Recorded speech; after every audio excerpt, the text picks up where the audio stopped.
ഭഗവാനിലേക്ക് മനസ്സുയരുക പറഞ്ഞാൽ എങ്ങോട്ടാ തിരിയേണ്ടത്? അമ്പലത്തിലേക്ക് പോവുക എന്നല്ല അർത്ഥം. ഭഗവാനിലേക്ക് മനസ്സ് തിരിക്കുക എന്ന് പറഞ്ഞാൽ ഈ ശരീരം തന്നെയാണ് ക്ഷേത്രമെന്ന് മനസ്സിലാക്കി, ഈ ക്ഷേത്രത്തിലിരിക്കുന്ന ചൈതന്യം തന്നെയാണ് ഭഗവാൻ എന്ന് മനസ്സിലാക്കി, ആ ആത്മാവായിരിക്കുന്ന ചൈതന്യമായിരിക്കുന്ന ഭഗവാനിലേക്ക് മനസ്സ് തിരിയുമ്പോഴാണ് ഭഗവാൻ പറയണു എന്നിൽ സ്ഥിതി ചെയ്യുന്നത്. ഇത് നമുക്ക് മനസ്സിലാക്കിയെടുക്കാൻ സാധിച്ചു കഴിഞ്ഞാലല്ലോ നമ്മുടെ ജീവിതത്തിൽ എപ്പോഴാണ് നിങ്ങളുടെ കൂടെ ഭഗവാൻ ഇല്ലാത്തത്? എപ്പോഴും ഇല്ലേ ഭഗവാൻ? നിങ്ങൾ തളരേണ്ടതുണ്ടോ? ദുഃഖിക്കേണ്ടതുണ്ടോ? പരാതി പറയേണ്ടതുണ്ടോ? വിഷങ്ങൾ പറയേണ്ടതുണ്ടോ? ഉണ്ടോ? ഇതൊക്കെ നമ്മൾ ഉൾക്കൊള്ളാത്തോണ്ടാണ് പ്രശ്നങ്ങളും പ്രയാസങ്ങളും പരാതിയുള്ളത്. ലോകജീവിതം എന്ന് പറഞ്ഞാൽ ഒരാളുടെ ജീവിതമാണ് സുഖം എന്ന് വിചാരിക്കുമ്പോഴേക്കും മറ്റുള്ളവർക്കും കഷ്ടപ്പാടും ബുദ്ധിമുട്ടുകളും. ഇതിനൊന്നും ഒരു അവസാനമില്ല എന്ന് പറയാണ്. ഇപ്പൊ എന്ത് വേണം? പറഞ്ഞു കൊടുക്കുകയാണ്. സ്വധർമ്മേണ മാം നിത്യം നിരാശീ ശ്രദ്ധയന്നിത ഭജതേ ശനഗീതസ്യ മനോരാജൻ പ്രസീദതി പരിത്യക്ത ഗുണസമ്മിൽ ദർശനോ വിശദാശയാം ശാന്തിമേ സമവസ്ഥാനം ബ്രഹ്മകൈവല്യമസ്നുതേ. ഇതേ വഴിയുള്ളൂ രാജൻ. മാം എന്നെ തന്നെ സമ്യക് ദർശനോ മനസ്സിൽ എന്നെ കണ്ടുകൊണ്ട്, അങ്ങയുടെ ആത്മാവായി എന്നെ കണ്ടുകൊണ്ട്, പരിത്യക്ത ഗുണ മനസ്സിലെ സംസ്കാരാദികളിൽ നിന്നൊക്കെ മനസ്സിനെ വേർപ്പെടുത്തിക്കൊണ്ട് എന്നിൽ മനസ്സുറപ്പിച്ചുകൊണ്ട് ശാന്തിമേ സമവസ്ഥാനം. ശാന്തി എവിടെ കിട്ടും? ശാന്തി എവിടെ കിട്ടും? ശാന്തി ഹോസ്പിറ്റലിൽ കിട്ടുമോ? ശാന്തി കിട്ടണമെങ്കിൽ മനസ്സിനെ എന്നിലേക്ക് തന്നെ തിരിക്കണം. ബ്രഹ്മകൈവല്യമസ്നോടെ അങ്ങയുടെ മനസ്സിനെ അങ്ങേക്ക് ഉയർത്താൻ സാധിക്കും. അപ്പൊ ഭഗവാൻ എങ്ങോട്ടാണ് പൃഥുവിന്റെ മനസ്സ് കൊണ്ടുപോകുന്നത്? യാഗത്തിലേക്കോ യജ്ഞത്തിലേക്കാണോ? അല്ല. വളരെ ശ്രദ്ധിക്കുക. നമ്മുടെ ആധ്യാത്മികത എന്ന് പറയുന്നത് നമ്മളിൽ നിന്ന് വിട്ടുകൊണ്ടല്ല മനസ്സിനെ കൊണ്ടുപോകുന്നത്. മനസ്സിനെ കൊണ്ടുവരുന്നത് നമ്മളിലേക്ക് തന്നെയാണ്. ഭഗവത്ഗീതയിലെ 11-ാം അധ്യായത്തിലെ 53-ാം ശ്ലോകം. ചില ശ്ലോകങ്ങളൊക്കെ നമ്മൾ ഓർത്തുവെക്കുന്നത് നല്ലതാണ്. ഭഗവാൻ പറയുന്നുണ്ട്, നാഹം വേദേന്ന തപസാം നദാനേന ന ചേച്ഛയാം ശക്യേവം വിദോ ദൃഷ്ടം ദൃഷ്ടവാനസി മാം യഥാ. ന അഹം ഞാൻ, വേദേ ന തപസ നദാനേന ചേച്ഛയാം ഞാൻ യജ്ഞത്തിലൂടെയോ യാഗത്തിലൂടെയോ ഹോമത്തിലൂടെയോ പൂജയിലൂടെയോ അന്ധമായ തപസ്സിലൂടെയോ ശക്യേവം വൃതോ ദൃഷ്ടം എന്നെ കാണാൻ സാധ്യമല്ല. ഈ ബാഹ്യമായിട്ടുള്ള ആചാരങ്ങളെ കൊണ്ടല്ല എന്നെ കാണേണ്ടത്. പിന്നെ എങ്ങനെയാണ്? ദൃഷ്ടവാനഭി മാം യഥാ എന്നെ എങ്ങനെയാണ് കാണേണ്ടത്? ഭക്ത്യാ ത്വനന്യയാ ശക്തിയാ. എങ്ങനെയാ കാണേണ്ടത്? വളരെ ശ്രദ്ധിക്കണേ പ്രയോഗങ്ങളൊക്കെ. നമ്മൾ ഭക്തി എന്ന് പറയുമ്പോഴേക്ക് ഓടരുത്. അനന്യ എന്നുള്ള ശബ്ദം കൂടി ഉണ്ട് അവിടെ. അനന്യ എന്ന് പറഞ്ഞാൽ അന്യനായി കാണരുത്. ആരെ? ഭഗവാനെ. നമ്മുടെ ഭക്തി, ഇന്നത്തെ ഭക്തി എന്ന് പറഞ്ഞാൽ നമുക്ക് ഭഗവാൻ അന്യനാണ്. നമ്മുടെ വേദത്തിൽ പറയുന്ന ഒരു മന്ത്രങ്ങളുണ്ട്. ഇതൊക്കെ വേദമന്ത്രങ്ങളാണ്. തീർത്ഥേ ദാനേ തപേ യജ്ഞേ കാഷ്ടേ പാഷാണകേ സദാ ശിവം പശ്യതി മൂഢാത്മാ ശിവദേഹേ പ്രതിഷ്ഠിതേ. തീർത്ഥേ തീർത്ഥസ്ഥലങ്ങളിലോ ദാനം കൊണ്ടോ, തപേ യജ്ഞേ കാഷ്ടേ, കാഷ്ടം എന്ന് പറഞ്ഞാൽ പക്ഷികളുടെ കാഷ്ടം എന്നല്ല അർത്ഥം. കാഷ്ടം എന്ന് പറഞ്ഞാൽ മരം കൊണ്ടുണ്ടാക്കിയ വിഗ്രഹങ്ങളോ അല്ലെങ്കിൽ ഹോമത്തിന് ഉപയോഗിക്കുന്ന വിറകിലോ. പാഷാണകേസഥ, പാഷാണം എന്ന് പറഞ്ഞാൽ കല്ലുകൾ, അതായത് വിഗ്രഹത്തിൽ. അന്നേ വേദത്തിൽ എഴുതി വെച്ചിരിക്കുകയാണ് അതൊക്കെ. ഇതിലൊന്നും ശിവം പശ്യതി മൂഢാത്മാ. ആരാണ് ശിവനെ കാണുന്നത്? മൂഢന്മാരാണ് കാണുന്നത്. എവിടെയാ ശിവനെ കാണുന്നത്? ശിവദേഹേ പ്രതിഷ്ഠിതേ. എത്ര വ്യക്തമാണ് ഇതിലൊക്കെ. അപ്പുറം എന്താ പറഞ്ഞു തരിക? ശിവൻ എവിടെ ഇരിക്കണു? വേദത്തിൽ പറയണു ശിവൻ നമ്മളിൽ ശരീരത്തിൽ തന്നെയാണ് പ്രതിഷ്ഠിതം. വീണ്ടും പറയണ അന്തസ്തം മാം പരിത്യജ്യ. വളരെ ലളിതമായ സംസ്കൃതമാണ് ഒക്കെ. അന്തസ്തം മാം പരിത്യജ്യ ബഹിഷ്ടം യസ്തു സേവതേ ഹസ്തസ്ഥം പിണ്ഡമുത്സൃജ്യ ലിഹേ കൂർപ്പരമാത്മന. ഓ, നല്ലൊരു ഉദാഹരണമാണിത്. അന്തസ്തം മാം പരിത്യജ്യ. മനസ്സിലാവില്ലേ? ഉള്ളിലുള്ള എന്നെ പരിത്യജിച്ചിട്ട് ബഹിഷ്ടം യസ്തു സേവതേ. ആരാണോ പുറത്താണ് ശിവൻ എന്ന് സേവിക്കുന്നത്. ഹസ്തസ്ഥം പിണ്ഡമുത്സൃജ്യ. പിണ്ഡം എന്ന് പറഞ്ഞാൽ ചോറ് അല്ലെങ്കിൽ ഭക്ഷണം. കയ്യിലുള്ള ചോറ് വിട്ടിട്ട് അല്ലെങ്കിൽ ഭക്ഷണം വിട്ടിട്ട് ലിഹേത് നക്കുക. എവിടെ? കൂർപ്പരമാത്മന. കൂർപ്പരം എന്ന് പറഞ്ഞാൽ കൈമുട്ട് നക്കുക. കൂർപ്പരം എന്ന് പറഞ്ഞാൽ കൈമുട്ട്. അപ്പൊ കയ്യിലുള്ള ഭക്ഷണം വിട്ടിട്ട് കൈമുട്ട് നക്കുന്നത് പോലെയാണ് ഉള്ളിലുള്ള ഭഗവാനെ വിട്ടിട്ട് മറ്റൊരു വിഗ്രഹത്തിൽ നമ്മൾ ഭഗവാനെ അന്വേഷിക്കുന്നത്. അപ്പൊ നമുക്കത് മനസ്സിലാവണം. ഈശ്വരൻ എന്ന് പറയുന്നത് ഒരു വിഗ്രഹത്തിൽ സങ്കല്പിച്ചിരിക്കുന്നത് എവിടേക്ക് കൊണ്ടുവരാനാണ്? അവനവനിലേക്ക് വരാൻ വേണ്ടിയിട്ടാണ്. അതുകൊണ്ട് രാജൻ അങ്ങ് 100 യജ്ഞം പൂർത്തിയാക്കിയിട്ട് ഈശ്വരനിലേക്ക് ഉയരണം. നല്ലത്. യജ്ഞമൊക്കെ ചെയ്യുന്നത് ക്രമേണ ക്രമേണ മനസ്സിനെ ഉള്ളിലേക്ക് കൊണ്ടുവരാനാണ്. ഇത്രയും യജ്ഞം കൊണ്ട് അങ്ങേക്ക് സാധിച്ചില്ലെങ്കിൽ ഇനി ആ യജ്ഞങ്ങളൊക്കെ നിർത്തിവെച്ചോളൂ. അപ്പൊ 100 യജ്ഞം കൊണ്ട് അങ്ങയുടെ മനസ്സ് എങ്ങോട്ട് തിരിയേണ്ടതായിരുന്നു? മനസ്സിലാവുണ്ടോ ഭഗവാൻ പറയുന്നതിന്റെ ആ മഹത്വം? നമ്മൾ ഇത്രയും കാലം അമ്പലത്തിൽ പോകുമ്പോൾ പലരും എന്നോട് ചോദിക്കാറുണ്ട്, സ്വാമിജി ഇങ്ങനെ വിമർശിക്കുന്ന എന്തിനാണ് അമ്പലങ്ങളെ? ഞാൻ അമ്പലത്തിലെയല്ല വിമർശിക്കുന്നത്. പറയുന്നത് നമ്മൾ പ്രായം കൂടുന്തോറും നമുക്ക് ബോധ്യമാവണം ഈ ശരീരമാണ് ക്ഷേത്രമെന്നും ഈ ശരീരത്തിലിരിക്കുന്ന ചൈതന്യമാണ് ക്ഷേത്രജ്ഞനെന്ന്. അത് നമുക്ക് ബോധ്യയില്ലേ, പിന്നെ എപ്പോഴാ ബോധ്യവുക? അപ്പൊ നമ്മളത് പഠനവും അഭ്യാസവും എല്ലാം ഒരുമിച്ച് കൊണ്ടുപോയിട്ട് നമ്മുടെ ശ്രദ്ധയെ നമ്മൾ ബാഹ്യമായി നമ്മൾ കൽപ്പിച്ചിരിക്കുന്ന വിഗ്രഹത്തിൽ നിന്നും ആ ചൈതന്യത്തെ എവിടെ കാണണം? ഉള്ളിൽ കാണാൻ നമ്മൾ ശ്രമിക്കണം. അപ്പോഴല്ലേ ഭഗവാൻ പറയുന്ന ഇതം ശരീരം കൗന്ദേയ ക്ഷേത്രമിത്യഭിധീയതേ ഏതത്യോ വിത്തിദം പ്രാഹു ക്ഷേത്രജ്ഞ ഇതി തദ്വിദ. അപ്രകാരം നമുക്ക് ബോധ്യമുള്ളൂ. വീണ്ടും ആ വേദത്തിലെ മന്ത്രത്തിൽ പറയുന്നു, അശരീരം ശരീരേഷു മഹാന്തം വിഭുമീശ്വരം ആനന്ദമക്ഷരം സാക്ഷാൽ മത്വാധീരോന ശോചതി. അവർക്ക് ദുഃഖമുണ്ടാവില്ല. ദുഃഖമുണ്ടാവില്ല എന്ന് പറഞ്ഞാൽ ഏത് ദുഃഖത്തെയും അവർക്ക് തരണം ചെയ്യാൻ, അവർക്ക് അഭിമുഖീകരിക്കാനുള്ള ധൈര്യം കിട്ടും. ആർക്ക്? ശരീരേഷു അശരീരം. ഈ ശരീരത്തിൽ അശരീരം. അശരീരം എന്ന് പറഞ്ഞാൽ ശരീരമില്ലാത്തവൻ എന്ന് വെച്ചാൽ രൂപങ്ങളൊന്നും ഇല്ലാത്തവൻ. രൂപമില്ലാത്ത ഒരു ശക്തിയിലാണ് രൂപമിരിക്കുന്നത്. ഏതുപോലെ നിറഞ്ഞിരിക്കുന്ന രൂപമില്ലാത്ത ആകാശത്തിലാണ് രൂപങ്ങളുള്ള നക്ഷത്രങ്ങളും. ഇതൊക്കെ ഒന്ന് ഭാവനയിൽ ഉറപ്പിക്കണേ. ഇത് നല്ലവണ്ണം നിങ്ങൾക്ക് മനസ്സിലാക്കാൻ പറ്റിയ നിങ്ങൾക്ക് സ്വന്തം ശരീരത്തെക്കുറിച്ച് ബോധ്യവും. എങ്ങും വ്യാപിച്ചിരിക്കുന്ന ആകാശത്തിലാണ് രൂപമുള്ള ഗ്രഹങ്ങളൊക്കെ ഇരിക്കുന്നത്. ഇതുപോലെ സർവത്ര നിറഞ്ഞിരിക്കുന്ന രൂപമില്ലാത്ത ചൈതന്യത്തിലാണ് രൂപമുള്ള ശരീരങ്ങൾ ഇരിക്കുന്നത്. ഏത് രൂപത്തിനും സ്ഥിതി ചെയ്യണമെങ്കിൽ അതിന്റെ പിന്നിൽ എന്ത് വേണം? രൂപമില്ലാത്തൊരു ശക്തി വേണം. രൂപമില്ലാത്തതിലെ രൂപങ്ങൾക്ക് നിലനിൽക്കാൻ സാധിക്കുകയുള്ളൂ. അതാണ് പ്രകൃതിയുടെ നിയമം. ഇപ്പം നമ്മൾ ന്യൂക്ലിയസിലേക്ക് നോക്കിക്കഴിഞ്ഞാൽ ഇലക്ട്രോണുകൾക്കും ന്യൂട്രോണുകൾക്കും പ്രോട്ടോണുകൾക്കൊന്നും എന്തില്ല? രൂപവിശേഷങ്ങളില്ല. അതിന്റെ എനർജി ലെവലിലേക്ക് പോയി കഴിഞ്ഞാൽ കുറെ വൈബ്രേഷൻസ് കാണാം. ഇനിയും അതിനും സൂക്ഷ്മതയിലേക്ക് പോയാൽ അതെന്താണെന്ന് പറയാൻ സാധ്യമല്ലാത്തൊരവസ്ഥയിലേക്ക് വരും. അപ്രകാരം കാണാൻ പോലും സാധ്യമല്ലാത്ത ഒരു രൂപമില്ലാത്തതിലാണ് ഈ രൂപങ്ങളൊക്കെ നിലനിൽക്കുന്നത്. ഏതുപോലെ ശ്രദ്ധിക്കണേ നിങ്ങൾ. ഒരു ചന്ദനത്തിരി കത്തിച്ചിട്ട് നമ്മൾ ചുറ്റും ഇങ്ങനെ വീശിക്കഴിഞ്ഞാൽ നിങ്ങൾക്കൊരു രൂപം പോലെ തോന്നും, ഒരു പന്ത് പോലെ അല്ലെങ്കിൽ ഒരു വൃത്തം പോലെ, വളയം പോലെ തോന്നും. വാസ്തവത്തിൽ അവിടെ വളയല്ല. അതാ വേഗതയിൽ വീശുമ്പോൾ ഉണ്ടാകുന്ന ഒരു ഇലൂമിനേഷൻ നമ്മൾ കാണാറില്ലേ? ഇലക്ട്രിക്കൽ ഇലൂമിനേഷൻ പലതും ശിവന്റെയും മറ്റും അതുപോലെ അമ്പലങ്ങളിലൊക്കെ വെക്കാറില്ലേ? ഇപ്പോ വേഗതയിൽ ലൈറ്റ് പാസ് ചെയ്യുന്ന സമയത്ത് നമുക്ക് തോന്നുന്നു അവിടെ ഒരു രൂപമുണ്ടെന്ന്. വാസ്തവത്തിൽ ആ രൂപത്തിന്റെ പിന്നിലേക്ക് നോക്കിക്കഴിഞ്ഞാലോ, ഇലക്ട്രിക് പവറിലേക്ക് നോക്കിക്കഴിഞ്ഞാലോ രൂപമുണ്ടോ? ഇല്ലയോ? രൂപമില്ല. ഇപ്പൊ രൂപമില്ലാത്ത ഒന്നിലാണ് രൂപം വെച്ചിരിക്കുന്നത് എങ്കിൽ ശരീരേഷു അശരീരം. ഈ ശരീരത്തെ നിലനിർത്തുന്നത് ആരാണ്? ശരീരമില്ലാത്ത ഒരു ശക്തിയാണ്. ഇനി ഒന്നുകൂടി നിങ്ങൾ സൂക്ഷ്മമായി ചിന്തിക്കുക. അപ്പൊ നിങ്ങൾക്ക് വേഗം മനസ്സിലാവും. നിങ്ങൾ ശ്വസിക്കുന്ന വായുവിന്റെ രൂപേതാ? പൈപ്പ് പോലെ രൂപമുണ്ടോ? ഇല്ല. കുടിക്കുന്ന വെള്ളത്തിന്റെ രൂപം പ്രത്യേകിച്ചുണ്ടോ? ഏത് രൂപത്തെ എടുക്കാൻ പറ്റും? ഇനി നിങ്ങളുടെ മനസ്സിന്റെ രൂപം ഏതാ? അതിന്റെ രൂപം നമുക്കേ പിടികിട്ടിയാൽ നമ്മൾ എത്ര നന്നായിരുന്നു. ഒരു രൂപവും ഇല്ലാത്ത സാധനമാണ് ഏത്?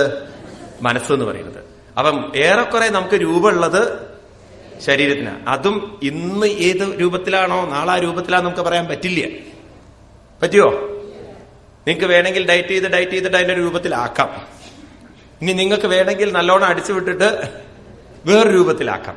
നിങ്ങൾ തന്നെ പറയാണ്ട് എന്തുകൊണ്ടാ വെച്ചിരിക്കുന്നത്?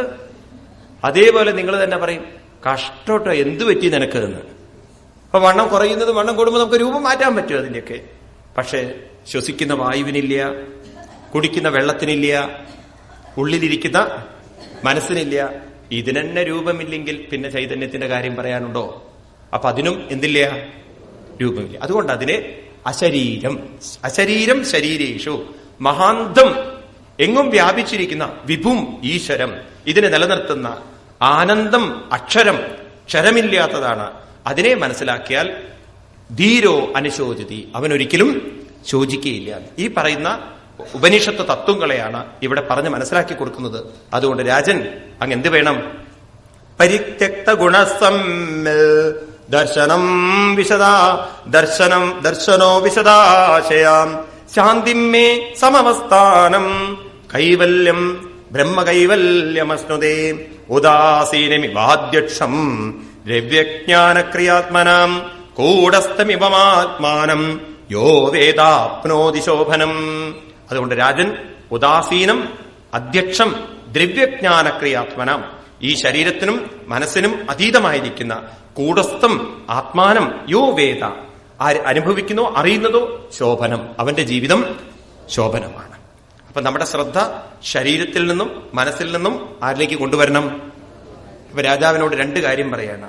ഒന്ന്, ഇന്ദ്രൻ യാഗം മുടക്കിയതിന് ഇന്ദ്രനോടുള്ള വിരോധം മനസ്സിൽ നിന്ന് മാറ്റിവെക്കൂ. ഇനി അങ്ങക്ക് ഈ തോന്നൽ ഒഴിവാക്കൂ. യാഗം പൂർത്തിയായിട്ടില്ലെങ്കിൽ വല്ല ദോഷങ്ങളും വരുമോ, വല്ല അപകടങ്ങളും വരുമോ, ഭഗവാൻ ശിക്ഷിക്കുമോ, അത്തരത്തിലുള്ള ചിന്തകളൊന്നും വേണ്ട.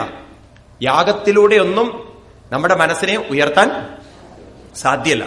യാഗത്തിലൂടെ ഉയർത്താൻ സാധ്യല്ല എന്ന് പറഞ്ഞാൽ യാഗങ്ങളൊക്കെ വെച്ചിരിക്കുന്നത്, യജ്ഞങ്ങളും പൂജകളും യാഗങ്ങളും ഹോമങ്ങളും വെച്ചിരിക്കുന്നത് ശ്രദ്ധ തിരിക്കാനാണ്. ഏതിൽ നിന്ന്? ആദ്യം നമ്മുടെ ശ്രദ്ധ മറ്റുള്ള ചിന്തകളിൽ നിന്ന് വേർപെടുത്തി ഒന്നിലുറപ്പിക്കണം. എന്നിട്ട് അതിൽ നിന്നും ശ്രദ്ധ ഉള്ളിൽ നിറഞ്ഞിരിക്കുന്ന ഭഗവാനിലേക്ക് ഉറപ്പിക്കണം. ഇങ്ങനെ നമുക്ക് സാധിച്ചു കൊണ്ടുവരാൻ വേണ്ടി വച്ചത്, അത് നമ്മൾ ആ രീതിയിൽ ഉൾക്കൊണ്ടില്ലെങ്കിൽ നമുക്ക് വിഷമങ്ങളാണ്, നമുക്ക് ഉയർച്ചയ്ക്ക് തടസ്സപ്പെടും. അതുകൊണ്ടാണ് പലർക്കും ഈ അന്ധവിശ്വാസങ്ങളുള്ളത്. വിഷ്ണു സഹസ്രനാമം ചൊല്ലുന്നതിന്റെ ഇടയിൽ ഗസ്റ്റ് വന്നു, ഇനിയിപ്പോ പാപം ഉണ്ടാവും പൂർത്തിയിട്ടില്ലെങ്കിൽ. ഞാൻ ഭൂതഭവ്യ ഭവത്പ്രഭ എന്ന് പറഞ്ഞപ്പോ ആ ഭൂതം കയറി വന്നു, ഇനിയിപ്പോ എന്ത് ചെയ്യും? ഇനിയിപ്പോ ആ ഭൂതത്തിനെ വിട്ടിട്ട് വേണം ബാക്കി ഭൂതം ചൊല്ലാൻ? സംശയായി. അതുപോലെ ഭാഗവതം വായിച്ചുകൊണ്ടിരിക്കുമ്പോ ഗസ്റ്റ് വന്നു, ഇനിയിപ്പോ എന്ത് ചെയ്യും? അടച്ചു വയ്ക്കുക, നടക്ക് ചായ കൊടുത്തിട്ട് പറഞ്ഞയക്കുക. അപ്പൊ പൂർത്തിയാക്കിയില്ലെങ്കിലോ നിങ്ങൾക്ക് നഷ്ടം, പൂർത്തിയാക്കിയാലോ നിങ്ങൾക്ക് ലാഭം. അപ്പോഴേക്കും നമ്മൾ അന്ധവിശ്വാസം കൊണ്ടുവരികയാണ്. അതാണ് ഈ ഹിന്ദുമതത്തിന്റെ വലിയൊരു പ്രശ്നം. എന്തെങ്കിലും കൂടെ സംഭവിക്കുമ്പോഴേക്കും അന്ധവിശ്വാസം. ഒരമ്മ എന്നോട് വന്ന് കാര്യമായിട്ട് പറയണം, സ്വാമിജി ഒരു വിഗ്രഹം ഞാൻ തരട്ടെ എന്ന്. ഞാൻ പറഞ്ഞു, ഞാൻ പൊതുവെ ആവശ്യമില്ലാത്തൊരു സാധനമാണിത്, എനിക്ക് തോന്നിയിട്ടില്ല എനിക്ക് ആവശ്യമുണ്ട് എന്ന്. കുട്ടിക്കാലൊക്കെ നല്ലോണം അമ്പലത്തിലൊക്കെ തൊഴുതിട്ടുണ്ട്, ഇപ്പൊ ഒക്കെ ഏറെക്കുറെ മനസ്സിലായിട്ടുണ്ട് കാര്യം എന്ന്. അല്ല സ്വാമി, അത് വീട്ടിൽ വെച്ചാൽ ശരിയാവില്ല, സ്വാമിക്ക് തരാൻ. അപ്പൊ എനിക്ക് അതിശയം, എന്നാ ഇതിന്റെ പിന്നിൽ എന്തോ ഒരു പാരവെപ്പ് ഉണ്ടെന്ന് ചോദിച്ചു. എന്ത് പറ്റിയെന്ന്? ആ വീടിട്ട് കൈ കൊട്ടി സ്വാമിയെന്ന്. അപ്പൊ ഞാൻ ചോദിച്ചു, എനിക്കെന്തിനാ തരുന്നത്? അത് വീട്ടിൽ വെച്ചാൽ ദോഷാണത്രേ. അപ്പൊ എനിക്കെന്തിനാ തരുന്നത്? സ്വാമി ആകുമ്പോ എവിടെങ്കിലും കൊണ്ടുപോയിക്കല്ലോ എന്ന്. അപ്പൊ എനിക്ക് ദോഷം ഉണ്ടാവില്ലേ? നിങ്ങൾക്ക് പിന്നെ കുടുംബമൊന്നുമില്ലല്ലോ സ്വാമി എന്ന്. അത് വലിയൊരു ഭാര. നോക്കണേ, ഇങ്ങനെയുള്ള ക്രൂരബുദ്ധികള്. അപ്പൊ അവരുടെ വീട്ടിൽ വെച്ചാ പാപം, വേറെ വല്ലവർക്കും കൊടുത്തു കഴിഞ്ഞാൽ ഒരു ബുദ്ധിമുട്ടുമില്ല. ഇങ്ങനെയൊക്കെയുള്ള ഈ ശത്രുബുദ്ധി എവിടുന്നാവോ ആളുകൾക്ക് വരുന്നത്? ദോഷബുദ്ധികള്. അപ്പൊ അങ്ങനെയുള്ള ചിന്തകളിൽ നിന്നൊക്കെ നമ്മൾ മനസ്സിനെ മാറ്റിവെക്കണം. അത് എന്താണ്? ഇതൊക്കെ നിങ്ങളെന്നും കുറ്റം പറഞ്ഞിട്ട് കഴിയില്ല. കാരണം കുട്ടിക്കാലത്തെ അച്ഛനമ്മമാര് തലയിൽ അടിച്ചുറപ്പിച്ചിരിക്കുന്നതാണ്, ആ ദോഷമുണ്ട്, ഈ ദോഷമുണ്ട്, മറ്റേ ദോഷമുണ്ട്, മറിച്ചേ ദോഷമുണ്ട് എന്ന്. ഇവിടെ അടുത്തൊരു വളരെ പ്രസിദ്ധമായിട്ടുള്ളൊരു, ഈ എറണാകുളത്തിനടുത്താണ് ഒരു വലിയൊരു തറവാട്. ഞാൻ ഈ പറയുന്നത് ആഗമാനന്ദ സ്വാമികളുടെ കാലഘട്ടത്തിൽ ഉണ്ടായിരുന്ന ഒരു കഥയാണ്, എന്നിട്ട് നടന്ന സംഭവമാണിത്. ആഗമാനന്ദ സ്വാമികൾ എന്ന് പറഞ്ഞാൽ രാമകൃഷ്ണ മിഷൻ കേരളത്തിൽ പ്രചരിപ്പിച്ച ആചാര്യനായിരുന്നു. വളരെ ചരിത്രത്തിന്റെ പുറകിൽ, ഞാനൊക്കെ ജനിക്കുന്നതിന് മുമ്പുള്ള കഥകളായി പറയുന്നത്. അപ്പൊ അദ്ദേഹമാണത് പ്രചരിപ്പിച്ചത്. അപ്പൊ അദ്ദേഹം ആ തറവാട്ടിൽ വന്നപ്പോ തറവാട്ടുകാർക്ക് വലിയ വിഷമം. എന്താ വിഷമം എന്ന് ചോദിച്ചു കഴിഞ്ഞാൽ, അവരുടെ വീട്ടിലൊരു നരസിംഹമൂർത്തി ക്ഷേത്രമുണ്ട്. അവിടെ 1-2 ആത്മഹത്യകള്, കുട്ടികളുടെ വിവാഹം നടക്കണില്ല, കുട്ടികൾ 2-3 പ്രസവിച്ച് കുട്ടികൾ മരിച്ചു. ഇങ്ങനെ എല്ലാം കൊണ്ടും രോഗങ്ങളും വിഷമങ്ങളും പ്രശ്നങ്ങളും ഒക്കെ ആയിട്ട് ആകെ അസ്വാസ്ഥ്യമായപ്പോൾ നമ്മൾ വേഗം മറ്റവരെയാണല്ലോ വിളിക്കുക. കാരണം പ്രശ്നങ്ങൾ ഒന്നും കൂടി കൂടണല്ലോ. ഇവര് വെച്ചിട്ട് പറഞ്ഞു, പ്രശ്നം എന്താ വെച്ചാൽ ഈ നരസിംഹം കോപിച്ചിരിക്കുകയാണെന്ന്. നിങ്ങൾ വേണ്ട വിധത്തിലുള്ള ട്രീറ്റ്മെന്റ് ഒന്നും അയാൾക്ക് കൊടുക്കണില്ല എന്ന്. അയാളെ മൈൻഡ് ചെയ്യാത്തതുകൊണ്ട് നിങ്ങൾ അയാളെ നെവർമെന്റ് ചെയ്തിരിക്കുകയാണ്. പ്രശ്നം അതാണ്. അതുകൊണ്ട് ഇയാളെ എന്നൊരു സന്തോഷിപ്പിക്കണമെങ്കിൽ ഇന്നെ കാര്യങ്ങളൊക്കെ ചെയ്യണമെന്നുകൊണ്ട് വലിയൊരു ചാർത്ത്, പാകചാർത്ത് പോലെ ചൊടുത്തു, ഇന്നതൊക്കെയാ ചെയ്യേണ്ടതെന്ന്. ഏറെക്കുറെ കണക്ക് കൂട്ടിയപ്പോ അന്നത്തെ ചെലവിലൊരു 10-50,000 രൂപ ചെലവാണത്രേ ഈ നരസിംഹമൂർത്തിയെ ഒന്ന് സന്തോഷിപ്പിക്കണമെങ്കിൽ. ഇവർക്കാണെങ്കിൽ അത്രയൊന്നും അത് ചെലവഴിക്കാനുള്ള സാമ്പത്തിക വ്യവസ്ഥ ആ സന്ദർഭത്തിൽ അത് സാധ്യമല്ല. അങ്ങനെ വിഷമിച്ചുകൊണ്ടിരിക്കുമ്പോഴാണ് യാഗമാനന്ദ സ്വാമികൾ അവിടെ വരുന്നത്. അപ്പൊ ഇവര് പറഞ്ഞു, സ്വാമികളെ, ഞങ്ങൾ വളരെ ദുഃഖത്തിലാണ്, വിഷമത്തിലാണ്, കുടുംബത്തിൽ ഓരോരോ പ്രശ്നങ്ങൾ, ഈ അദ്ദേഹത്തിനെ ഒന്ന് സന്തോഷിപ്പിക്കാൻ എന്താ വഴി, ഇതൊക്കെ ചെയ്യണം എന്നപ്പോ അവര് പറയണത്. അങ്ങൊരു വഴി പറഞ്ഞുതരൂ. സ്വാമിജി പറഞ്ഞു, ആകെ ഒരു 10 രൂപയുടെ കേസേ ഉള്ളൂ ഇതെന്ന്. ഇവർക്ക് വളരെ സന്തോഷമായി. പിന്നെ സ്വാമിനെ വിടുന്നില്ല ഇവര്, കാരണം 50,000 രൂപയുടെ ചെലവ് 10 രൂപയിൽ ഒതുക്കാന്നപ്പോ സ്വാമി പറഞ്ഞു കൊടുക്കണത്. ശരി, അന്നത്തെ കൂലിയൊക്കെ അത്രയേ ഉള്ളൂ. 2 പേരെ വിളിക്കാൻ പറഞ്ഞു സ്വാമിജി. ഇവർ 2 പേരെ വിളിച്ചു. തെക്ക് ഭാഗത്തേക്ക് അവരെ കൊണ്ടുപോയി നല്ല ആഴത്തിലൊരു കുഴി ഒഴിപ്പിച്ചു. അപ്പൊ ഇവർക്ക് മനസ്സിലാവേണ്ട എന്താ ഈ ഏർപ്പാട് എന്നുള്ളത്. എന്തിനാവോ കുഴി ഒഴിച്ചത്? സ്വാമിജി പറഞ്ഞു, ഞാൻ പറയുന്നത് ഞാൻ ചെയ്യുന്നതൊക്കെ എന്നെ അങ്ങനെ ചെയ്യാൻ അനുവദിക്കുക, ഞാൻ പറയുന്നതൊക്കെ ഞാൻ ചെയ്യും, പിന്നെ നിങ്ങൾ എന്റെ കാര്യത്തിൽ ഇടപെടരുത്. ഓക്കെ. എന്നിട്ട് ആ വിഗ്രഹം അവരോട് അകത്ത് കയറാൻ പറഞ്ഞു. അവരെ അമ്പലമൊക്കെ തുറന്ന് അകത്ത് കയറി. ഈ കൂലിപ്പണിക്കാരെ, അല്ല സ്വാമികളെ, ഇതിന്റെ അകത്ത് അങ്ങനെ ആരും കയറാറില്ല, ഇവര് കയറിയാൽ മതി. എന്നിട്ട് ആ വിഗ്രഹം ഇളക്കി കൊണ്ടുവരാൻ പറഞ്ഞു. ആ വിഗ്രഹം ഇളക്കി ആ കുഴിയിലെടുത്തെത്തി അതിനെ കുഴിയിലേക്ക് അങ്ങോട്ട് ഇറക്കി വെച്ചു. അപ്പൊ ഇവര് വീട്ടുകാർ വിചാരിച്ചു എന്താ കുഴിയിൽ ആവാഹിച്ച് പുറത്താക്കുമെന്ന്, എന്തെങ്കിലുമൊക്കെ ദോഷങ്ങളുണ്ടെങ്കിൽ. പിന്നെ സ്വാമിജി എന്ത് ചെയ്തു, നേരിട്ട് കയ്യിൽ മണ്ണെടുത്തിട്ടാണ് മൂടി. പിന്നെ എല്ലാവരും കൊണ്ട് മൂടാൻ പറഞ്ഞു. അല്ല സ്വാമികളെ, നരസിംഹത്തിനെ മൂടി. സ്വാമികൾ പറയാണ്, ഹിരണ്യകശിപുവിനെ പറപ്പിച്ച നരസിംഹമൂർത്തിക്ക് 2 ഊഞ്ഞാലി പ്രേതങ്ങളെ ഒതുക്കാനാ ശക്തിയില്ലാത്തത്. മൂടിക്കളയൊന്നു പറഞ്ഞു. ആ മൂടി. എന്നിട്ട് സ്വാമിജി പറഞ്ഞു, ഇനി പുതിയ വിഗ്രഹം കൊണ്ടുവയ്ക്കാൻ പറഞ്ഞു. കാരണം ഈ വിഗ്രഹത്തിനല്ലേ കുഴപ്പമുള്ളൂ, അത് മണ്ണിന്റെ അടിയിൽ പോയാൽ പുതിയ വിഗ്രഹം വെക്കരുതെന്ന് എവിടെയും പറഞ്ഞിട്ടുണ്ടോ? ഇനി നമുക്ക് നല്ലൊരു വിഗ്രഹം വെക്കാം. അങ്ങനെ ഒരു ശാന്തനായിട്ടുള്ളൊരു വിഗ്രഹത്തെ വെച്ചു എന്നാണ് പിന്നെ കഥ. അപ്പൊ ഇങ്ങനെ നമ്മുടെ അന്ധവിശ്വാസങ്ങളുണ്ടല്ലോ, ഈ കല്ല് തന്നെ ദൈവം, കല്ല് തന്നെ ദൈവം, കല്ല് തന്നെ ദൈവം എന്ന് പറയുമ്പോൾ ഈ ദോഷങ്ങളൊക്കെ നമ്മൾ ആരിൽ ആരോപിക്കും? ഈ കല്ലില്. വാസ്തവത്തിൽ കല്ലല്ല കുഴപ്പം തരുന്നത്. നിങ്ങളുടെ മനസ്സ് ദുർബലമാകുമ്പോൾ രോഗങ്ങൾ ഓരോന്നും, വിഷമങ്ങൾ ഓരോന്നും വരും. പ്രശ്നങ്ങൾ ഉണ്ടാക്കുന്നത് മുഴുവൻ മനസ്സാണ്. കൃഷ്ണൻ അത്ര വ്യക്തമായിട്ടല്ലേ പറയുന്നത് അർജുനനോട്, അർജുന ക്ഷുദ്രം ഹൃദയദൗർബല്യം തെക്തോത്തിഷ്ടപരന്ധപ. പ്രശ്നങ്ങൾ മുഴുവൻ ഉണ്ടാക്കുന്നത് വിഗ്രഹങ്ങളല്ല, പ്രശ്നങ്ങൾ മുഴുവൻ ഉണ്ടാക്കുന്നത് മനസ്സ് തന്നെയാണ്. ഈ വിവേകം നമുക്കുണ്ടാവണം. ഇപ്രകാരം ഭഗവാൻ പറഞ്ഞു കൊടുത്തു. അതുകൊണ്ട് അങ്ങയുടെ ശ്രദ്ധ ആ ഇന്ദ്രനോടുള്ള വിദ്വേഷത്തിൽ നിന്ന് മാറ്റണം. അതുപോലെ യജ്ഞങ്ങൾ ചെയ്താലാണ് ഉയർച്ച. യജ്ഞങ്ങൾ മുടങ്ങിപ്പോയാൽ വല്ല അപകടങ്ങൾ ഉണ്ടാവും എന്നുള്ള ചിന്തയിൽ നിന്നും മുക്തമാക്കണം. ഇങ്ങനെ മുക്തമാക്കിക്കോളൂ. അപ്പൊ അങ്ങനെയൊക്കെ നമ്മുടെ മനസ്സിനെ നമ്മൾ ഉയർത്തിക്കൊണ്ടുവരണം. 2 സുഹൃത്തുക്കൾ ഒരിക്കല് യാത്ര ചെയ്തു. അവർ മരുഭൂമി കാണാൻ പോവുകയാണ്, കോളേജിൽ പഠിക്കുന്ന പിള്ളേര്.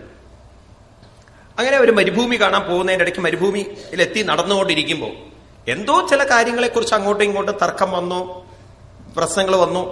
അപ്പോഴേക്കും ഒരുത്തൻ മറ്റവനെ ഉന്തി, മറ്റവൻ ഇങ്ങോട്ടൊരു ഉന്തല്. അവസാനം അത് കലാശിച്ച് ഒരുത്തൻ മറ്റവനെ 1 അടി കൊടുത്തു ചെകിടത്ത് അടി കിട്ടിയപ്പം അവൻ അവിടെ ഇരുന്ന് പിണങ്ങി, ഞാനില്ല നിന്റെ കൂടെ, ഞാൻ നിന്റെ കൂടെ വരുന്നില്ല. എന്നിട്ട് അവൻ മണ്ണിൽ എഴുതി വെച്ചു, എന്റെ നല്ല സുഹൃത്ത് എന്നെ അടിച്ച് വേദനിപ്പിച്ചു എഴുതി. കുറച്ചു കഴിഞ്ഞപ്പോൾ മറ്റവൻ മാപ്പ് പറഞ്ഞു, സോറി, അറിയാതെ പറ്റിപ്പോയി, സാരല്ലേ, നമ്മൾ ഒരുമിച്ച് വന്നില്ലേ, ക്ഷമിക്കൂ, വിട്ടേക്കൂ. അവര് മനസ്സിൽ ഏറെക്കുറെ വെച്ചുവെങ്കിലും വീണ്ടും സുഹൃത്തുക്കളാണല്ലോ, അവർ നടന്നു തുടങ്ങി. അങ്ങനെ അവർ നടന്ന് ക്ഷീണിച്ച് പരവശരായി. എവിടെയെങ്കിലും കുറച്ച് വെള്ളം കിട്ടിയാൽ നന്നായിരുന്നുള്ള ചിന്തയൊക്കെ വന്നു. അങ്ങനെ നോക്കുമ്പോഴൊരു തടാകം. ആ തടാകം കണ്ടതും 2 പേരും വെള്ളത്തിലേക്ക് ഇറങ്ങി. ഈ അടി കിട്ടിയ പയ്യനുണ്ടല്ലോ, അവൻ വെള്ളത്തിലേക്ക് ഇറങ്ങി കാല് സ്ലിപ്പ് ചെയ്തു എന്നാണ്. അവൻ വെള്ളത്തിലേക്ക് വീണു. നല്ല ആഴം ഉണ്ടായിരുന്നു ആ തടാകത്തിന്. അതിൽ കിടന്നിട്ട് മുങ്ങി പൊങ്ങാൻ തുടങ്ങി. അപ്പോഴേക്ക് ഈ സുഹൃത്ത് ചാടി അവനെ പുറത്തെടുത്തു. എന്നിട്ട് കുറച്ചു നേരമൊക്കെ അവിടുന്ന് ആ വെള്ളമൊക്കെ ശരീരത്തിൽ പോയി. അത് കഴിഞ്ഞതിന് ശേഷം പോരാ നേരത്ത് ഒരു പാറയുടെ മുകളിൽ അവർ വിശ്രമിക്കുമ്പോൾ ആ പാറയുടെ മുകളിൽ കല്ലുകൊണ്ട് ഇവൻ എഴുതുകയാണ്, ഈ സുഹൃത്തിന്റെ ജീവൻ തിരിച്ചു തന്നു. അപ്പോ മറ്റേ സുഹൃത്ത് ചോദിക്കുകയാണ്, നീ ഇവിടെ ഇരുന്നത് എന്തിനാണെന്ന് ചോദിച്ചു. പറഞ്ഞു ഈ പാറയുടെ മുകളിൽ ഇത് എഴുതി വെക്കാനാണ്. അപ്പൊ നേരത്തെ ഞാൻ നിന്നെ അടിച്ചപ്പോ നീ എഴുതിയത് മണലിലാണ്, ഇപ്പൊ ഞാൻ നിന്നെ രക്ഷിച്ചപ്പോ നീ എഴുതുന്നത് പാറയുടെ മുകളിലാണ്. ഉടനെ അവൻ പറയാണ്, ഞാൻ കുറെയൊക്കെ ഒരു ആത്മീയ സംസ്കാരം ഉൾക്കൊണ്ട ഒരു കുട്ടിയാണ്, കുട്ടിക്കാലത്തെ അച്ഛനമ്മമാരിൽ നിന്ന് കിട്ടിയിട്ടുണ്ട്. ആര് നമ്മളെ വേദനിപ്പിച്ചോ അത് മണലിലേ എഴുതാവൂ എന്നാണ്. എന്ന് വെച്ചാൽ കാലമാകുന്ന കാറ്റ് വന്ന് അതിനെ മായ്ച്ചു കളയണം. നമ്മളിലെ ക്ഷമയെന്ന് പറയുന്ന ശക്തി കൊണ്ട് അതിനെ മായ്ച്ചു കളയണം. എന്നാൽ ഒരാൾ ഉപകാരം ചെയ്തിട്ടുണ്ടെങ്കിലോ ആ നന്ദി ഒരിക്കലും മറക്കരുത്.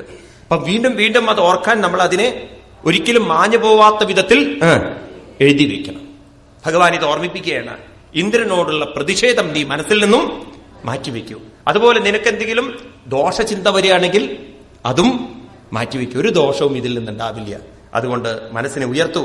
ഭിന്നസ്യ ലിംഗസ്യ ഗുണപ്രവാഹോ ദിവ്യക്രിയാകാരക ചേതനാത്മനാം ദൃഷ്ടാസു സമ്പൽസ് വിവത്സു സൂരയോ ന വിക്രിയന്തേ മൈ ബദ്ധ സൗഹൃദാം.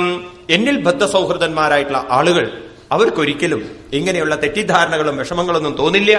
അതുകൊണ്ട് സമസമാനോത്തമ മധ്യമാദമാം സുഖേ ച ദുഃഖേ ച ജിതേന്ദ്രിയാശയ മയോപകൃത്താകില ലോക സംയുതോ വിതത്സവീരാകില ലോകരക്ഷണം.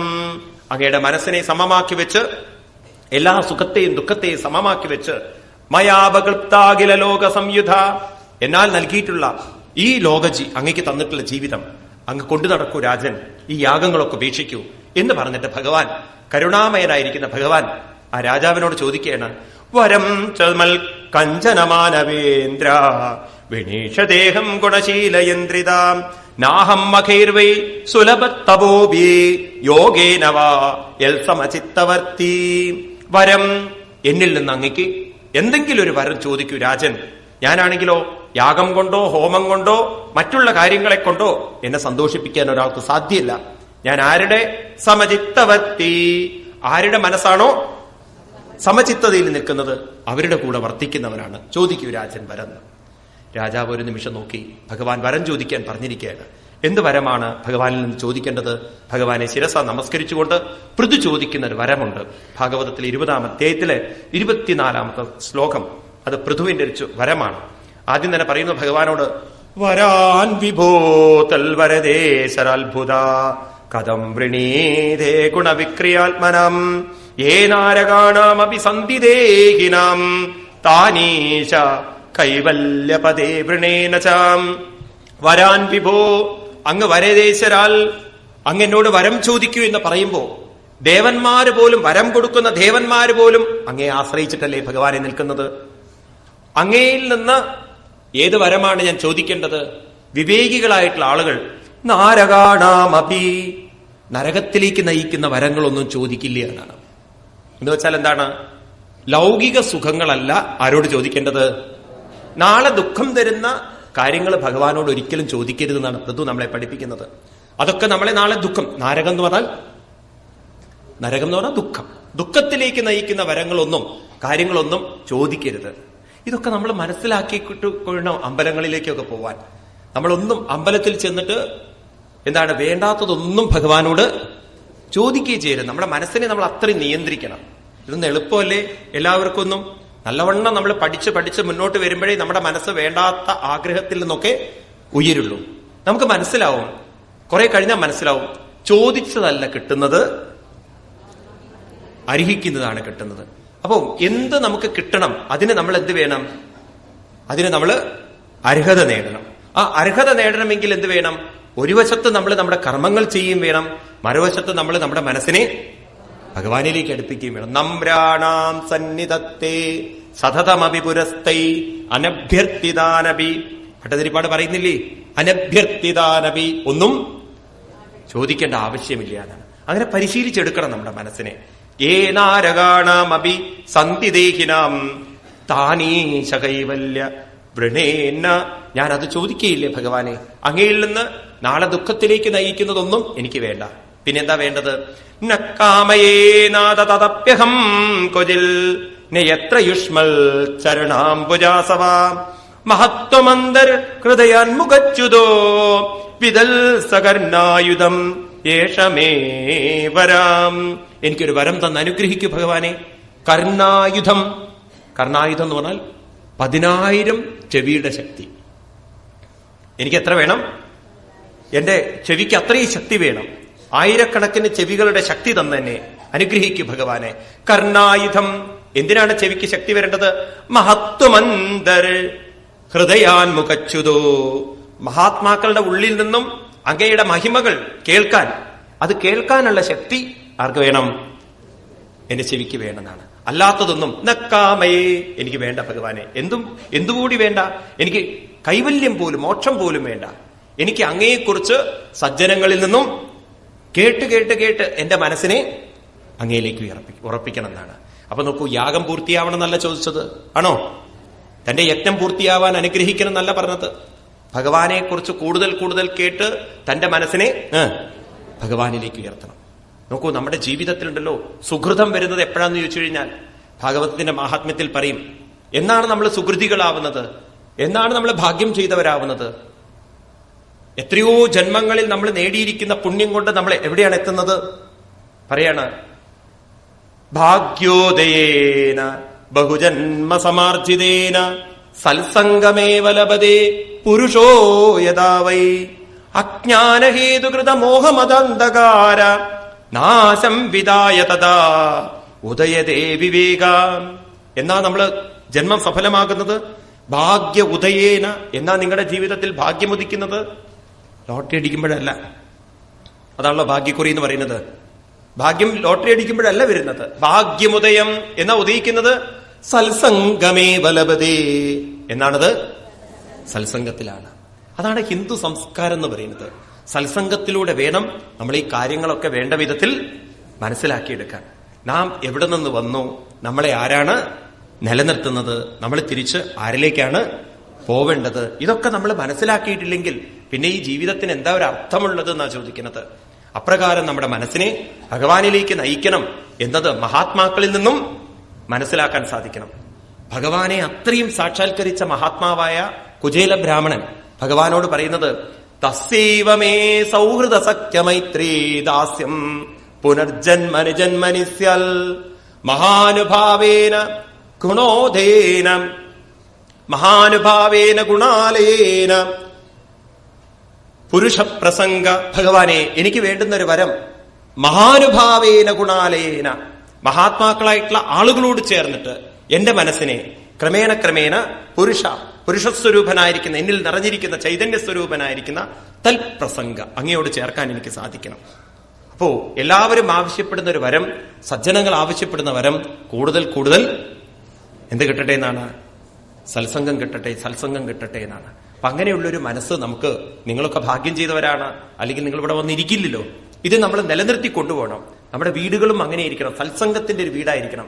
ഞാൻ കഴിഞ്ഞ ദിവസം നിങ്ങളോട് പറഞ്ഞില്ലേ, ഈ സത്സംഗമാണ് നമ്മുടെ മനസ്സിനെ ഭഗവാനിലേക്ക് ഉയർത്താൻ സഹായിക്കുന്ന. മനസ്സിന് ശക്തി തരണമെങ്കിൽ സത്സംഗം തന്നെ വേണം. അതുകൊണ്ട് ഭഗവാനെ, അതിൽ പരമൊന്നും എനിക്ക് മറ്റൊരു വരവും വേണ്ട.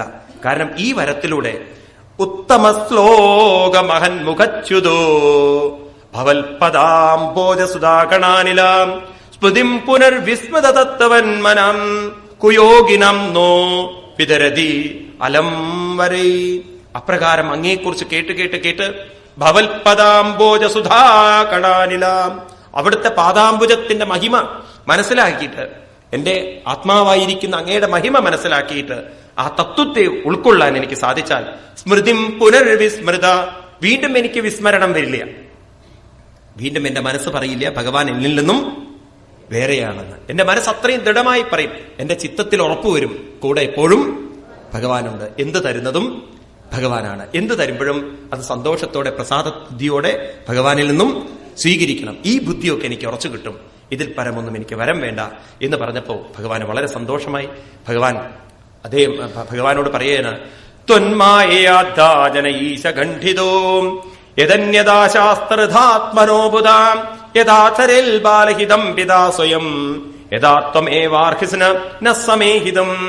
ത്വന്മായ, അവിടുത്തെ മായ കൊണ്ട് ഭഗവാനെ ഈ ലോകം ഈശഖണ്ഡിതോ യദന്യദാ ശാസ്ത്ര, അങ്ങയിൽ നിന്നും അന്യമായതിനെ ആശിച്ചുകൊണ്ട്, അങ്ങേ ആർക്കും വേണ്ട. എല്ലാവർക്കും വേണ്ടത് ആരെയാണ്? ഭഗവാനിൽ നിന്ന് വല്ലതും കിട്ടണം. ഭഗവാനെ ആർക്കും വേണ്ട. ഭഗവാനെ അത് തരണേ ഇത് തരണേ എന്ന് പറയും. എന്നാ ഭഗവാനെ തന്നെ പിടിച്ചോളൂ. അത് വേണ്ട. ഗുരുവായൂരപ്പൻ തന്നെ പറയാണ്, എന്താ ഞാൻ അങ്ങോട്ട് വരട്ടെ? അങ്ങ് വരണ്ട, അങ്ങിപ്പോ വരണ്ട, ബാക്കിയുള്ളതൊക്കെ ഇങ്ങോട്ട് കിട്ടിയാൽ മതി, അത് വരട്ടെ എന്നാണ്. ഇപ്രകാരം ആളുകൾ വൃഥാത്മന അബുധ അവിവേകികളായിട്ടാണ് ജീവിക്കുന്നത്. നോക്കൂ, ഇതൊക്കെ നമ്മൾ ക്ഷേത്ര സംസ്കാരത്തിൽ ഇതൊക്കെയല്ലേ കാണുന്നത്. ആളുകൾ 100% അമ്പലത്തിൽ പോകുന്നത് തന്റെ മനസ്സിലേക്ക് ഭഗവാനെയും തന്റെ മനസ്സിനെ ഭഗവാനിലേക്കും എത്തിക്കാനല്ല, ആണോ?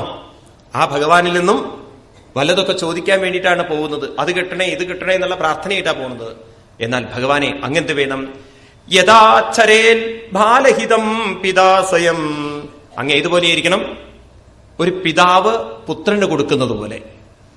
ഒരു പുത്രൻ അച്ഛനോട് വല്ലതും ചോദിക്കേണ്ടതുണ്ടോ? ഉണ്ടോ? ഇന്നത്തെ കാലത്ത് അതും ചോദിക്കണം. അപ്പൊ അപ്രകാരം കാരണം പിതാവിന്റെ സ്വഭാവം അങ്ങനെയാണെങ്കിൽ പിന്നെ പുത്രൻ എന്ത് ചെയ്യാൻ പറ്റും? ഇപ്രകാരം അറിഞ്ഞ് വിവേകത്തോടുകൂടി ചെയ്യുന്ന ഒരു പിതാവുണ്ടെങ്കിൽ, ബാലഹിതം പിതാസ്വയം, ഒരു പിതാവ് അങ്ങനെ ചെയ്യുന്നുണ്ടെങ്കിൽ, യഥാ ത്വമേവാർഹസി, എനിക്കും അങ്ങനെ തന്നാ മതി, ഞാൻ ചോദിക്കില്ല, അങ്ങെന്ത് ചെയ്യണം? എനിക്കെന്താ വേണ്ടതെന്ന് വെച്ചാൽ കണ്ടറിഞ്ഞു തരണം. ശരിക്കുള്ള ഭക്തി അതല്ലേ? ആണോ അല്ലയോ?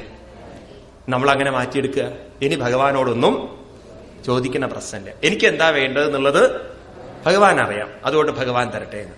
ഇതൊക്കെ നിങ്ങൾ ഇവിടുന്ന് പറയും. ഇവിടുന്ന് പുറത്ത് കിടന്നാൽ നിങ്ങൾ കാര്യം മാറും ചെയ്യും. കാരണം എളുപ്പമൊന്നുമല്ലേ. ചെറുപ്പകാലങ്ങളിലുള്ള ശീലം മറക്കുമോ മാനുഷനുള്ള കാലം, കാരാസ്കരത്തിൻ ഗുരുപാലിലിട്ടാൽ കാലാന്തരേ കൈപ്പു ശമിപ്പതുണ്ടോ. കുഞ്ചൻ നമ്പ്യാർ അന്നേ പറഞ്ഞു വെച്ചിട്ടുണ്ട്. ഇതൊന്നും നമ്മള് മാറ്റില്ല എന്ന്. കാരണം സപ്താഹങ്ങളൊക്കെ കേട്ടാൽ ശരി, ആ സപ്താഹശാലയിൽ നിങ്ങളുടെ പുറത്ത് കിടക്കുമ്പോഴേക്കും ശങ്കരൻ വീണ്ടും പുറത്ത് തന്നെ, തെങ്കിൽ തന്നെ. അവിടുന്ന് അപ്പം പ്രാർത്ഥിച്ചു, ഗുരുവായൂരപ്പാ ഇതൊക്കെ ഞാൻ പറഞ്ഞാലും അങ്ങ് തന്നെ തരണട്ടോ. ഭഗവാൻ പറയും, സപ്താഹം കേട്ടിട്ടല്ലേ വരുന്നതെന്ന്. അതൊക്കെ ഒരു അബദ്ധം പറ്റി കൃഷ്ണ, ഇവന്ത് ചെയ്യാനാണ്? എന്നാലും അങ്ങ് തന്നെ, ഞാൻ തന്നെ, ഞാൻ അങ്ങയുടെ മുന്നിൽ ഏഴെയാണേ. പാൽപായസം കഴിച്ചോളാം, അത് കഴിച്ചോളാം, ഇത് കഴിച്ചോളാം. അങ്ങനെയെന്ന നമ്മുടെ മനസ്സിനെ മാറ്റാൻ മനസ്സ് സമ്മതിക്കില്ല. കാരണം മായ കൊണ്ട് അത്രയും അബുധന്മാര്, വിവേകികളല്ലാതെ നമ്മള് അധ്വാജന ഈശ ഗണ്ഡിതോ, ഭഗവാനെ അങ്ങേ വേർതിരിച്ചു കഴിഞ്ഞു. ഇത് കേട്ടപ്പോൾ ഭഗവാൻ വളരെ സന്തോഷമായി. പിന്നീട് ഭഗവാൻ അവിടെ നിന്ന് അദ്ദേഹത്തിനെ അനുഗ്രഹിച്ച് പോയി എന്നാണ്. അതിനുശേഷം പൃഥു യാഗമൊന്നും വേണ്ട വിധത്തിൽ അദ്ദേഹം പ്രതീക്ഷിച്ച പോലെ ഒന്നും പൂർത്തീകരിച്ചില്ല. അതിൻ്റെതായ ചടങ്ങുകളെ കൊണ്ട് പൂർത്തീകരിച്ചു. അദ്ദേഹത്തിന്റെ മനസ്സതിൽ നിന്ന് പോയി. അതിനുശേഷം പിന്നീട് അദ്ദേഹം രാജ്യം ഭരിക്കാൻ തുടങ്ങി. വീണ്ടും പഴയതുപോലെ ജനങ്ങളെ വളരെയധികം ശ്രദ്ധിച്ചുകൊണ്ട് അങ്ങനെ രാജ്യം ഭരിക്കാൻ വേണ്ടി തുടങ്ങിയപ്പോൾ അദ്ദേഹത്തിന്റെ ഭരണത്തില് എല്ലാ തരത്തിലുള്ള ഉത്കർഷങ്ങൾ ഉണ്ടായതാണ്. അങ്ങനെ പറയാണ്, സർവത്രാസ്ഖലിതാദേശ സപ്തദീപേകദണ്ഡദൃ അന്യത്ര ബ്രാഹ്മണ കുലാൽ അന്യത്രാച്യുതഗോത്രതാം. 7 ദ്വീപുകളെയും ഭരിച്ചിരുന്നു നാം ഭാഗവതം പറയുന്നത്. ഭാഗവതത്തിലെ വാക്കുകൾ ഇങ്ങനെയാണ്. സപ്തദ്വീപ എന്ന് പറഞ്ഞാൽ 7 ദ്വീപുകൾ. ഈ ഭൂമിക്ക് എത്ര ദ്വീപുകളാണ്? അപ്പൊ ഏറെക്കുറെ ഭൂമി മുഴുവൻ ഭരിച്ച രാജാവാണ് ഈ പൃഥു മഹാരാജാവ്. അത്രയും വലിയ ഗംഭീരനായിരുന്നു പറയാണ്. അങ്ങനെ ഇരിക്കെ ഒരിക്കൽ അദ്ദേഹം തന്റെ സഭയില് എല്ലാ ജനങ്ങളെയും വിളിച്ചു വരുത്തിയിട്ട് അദ്ദേഹം ആ സജ്ജനങ്ങളായിട്ടുള്ള ആളുകളോട് പറയാണ്, അദ്ദേഹത്തിന് പ്രജകളോട് പറയാണ്, ഇനി ഞാൻ നിങ്ങളുടെ ഭൗതിക കാര്യങ്ങൾ ഞാൻ നോക്കി, നമ്മുടെ രാജ്യത്തിന്റെ ഫലഭൂയിഷ്ഠതയ്ക്ക് വേണ്ടിയുള്ള കാര്യങ്ങളൊക്കെ ഞാൻ ചെയ്തു. ഇനി ഞാൻ നിങ്ങളുടെ മനസ്സിനെ ഉയർത്തേണ്ട കാര്യം കൂടി ചെയ്യണം. അപ്പോ ഒരു വ്യക്തിയുടെ വികാസം എന്ന് പറയുന്നത് നമ്മുടെ പൂർവികന്മാര് 4 തരത്തിലാണ് മനസ്സിലാക്കി വെച്ചിരുന്നത്. 4 തരത്തില്. ഇതിനെ പറയും ശാരീരികം, മാനസികം, ബൗദ്ധികം, ആത്മീയം. ശാരീരികം, മാനസികം, ബൗദ്ധികം, ആത്മീയം. ശാരീരികമായ വികാസം എന്ന് പറയുന്നത് അതിന് ഭക്ഷണം വേണം, ജോലി ചെയ്യണം, അങ്ങനെയൊക്കെയുള്ള കാര്യങ്ങളാണ്. മാനസിക വികാസം എന്ന് പറയുന്നത് സാധാരണ രീതിയിൽ സന്തോഷം, സുഖം, സംതൃപ്തി, ഇത്തരത്തിലുള്ള ഒരു എൻവിറോൺമെന്റ് ആണ്. ഭൗതിക വികാസം എന്ന് പറയുന്നത് അവനവൻ ചെയ്യുന്ന ജോലി ചെയ്യുന്ന മേഖലയിൽ അതിനെക്കുറിച്ചുള്ള അറിവും കഴിവാണ്. ഇത്രയൊക്കെ ലൗകിക ലോകത്തിൽ നമ്മൾ കാണുന്നുണ്ടെങ്കിലും ഇനിയുള്ളതാണ് ഏത്? ആത്മീയം എന്നുള്ളത്. അതെന്താ ആത്മീയം എന്ന് പറയുന്നത്? നാം നേരത്തെ പ്രാധാന്യം കൊടുത്തത് ശാരീരികതയ്ക്കാണ്. പിന്നെ പ്രാധാന്യം കൊടുക്കുന്നത് മാനസികമാണ്, പിന്നീട് പ്രാധാന്യം കൊടുക്കുന്നത് ഭൗതികത്തിനാണ്. ഈ നാലിനെയും നിലനിർത്തുന്നത് ആത്മീയം. അതില്ലെങ്കിൽ ഇതൊന്നുമില്ല. അതുകൊണ്ട് ഇനി ആത്മീയതയിലേക്ക് പ്രാധാന്യം കൊടുക്കുക എന്ന് പറഞ്ഞു കഴിഞ്ഞാൽ അർത്ഥം പ്രായം കൂടുന്തോറും ഇനി മനസ്സാരിലേക്ക് തിരിയണം? ആത്മീയതയിൽ. അത് ഞാൻ തിരിച്ചിട്ടില്ല എങ്കിൽ വളരെ മനോഹരമായിട്ട് പറയാണ് 21-ാം അധ്യായത്തില് 24-ാമത്തെ ശ്ലോകം. ഉദ്ധരേത്കരം രാജ പ്രജാധർമ്മേഷു അശിക്ഷയൻ പ്രജാനം ശമലം ഭുങ്ക്തേ ഭഗം ചസ്വം ജഹാദിസ. ഉദ്ധരേത്, ആരാണോ ഉദ്ധരിക്കാത്തത്, ഈ ഉദ്ധരിക്കുന്നത്, പ്രജാധർമ്മേഷു അശിക്ഷയൻ, ആരാണോ പ്രജകളിൽ നിന്ന് കരം വാങ്ങിച്ച് അവരുടെ മനസ്സിനെ ധർമ്മേഷു, ശരീരത്തിന്റെ ധർമ്മം കഴിഞ്ഞു, ഞാൻ കൃഷി പഠിപ്പിച്ചു തന്നു, നിങ്ങൾക്ക് ഭക്ഷണാദികൾ ഉണ്ടാക്കാനുള്ള കാര്യങ്ങളൊക്കെ നിങ്ങൾ മനസ്സിലാക്കി, ഈ ഭൗതികമായ വികാസത്തിന് വേണ്ട മാർക്കറ്റുകളും അതിന്റെ ട്രാൻസാക്ഷനും ബിസിനസ്സും, ഒരു സ്ഥലത്തുള്ള വെജിറ്റബിൾ ഇങ്ങോട്ട് കൊണ്ടുവരണം, വേറെ സ്ഥലത്തുള്ള സാധനം ഇങ്ങോട്ട് കൊണ്ടുവരണം, ഇവിടുന്ന് അങ്ങോട്ട് കൊടുക്കണം, ഈ സംവിധാനങ്ങളൊക്കെ ഞാൻ നിങ്ങൾക്ക് ചെയ്തു തന്നു.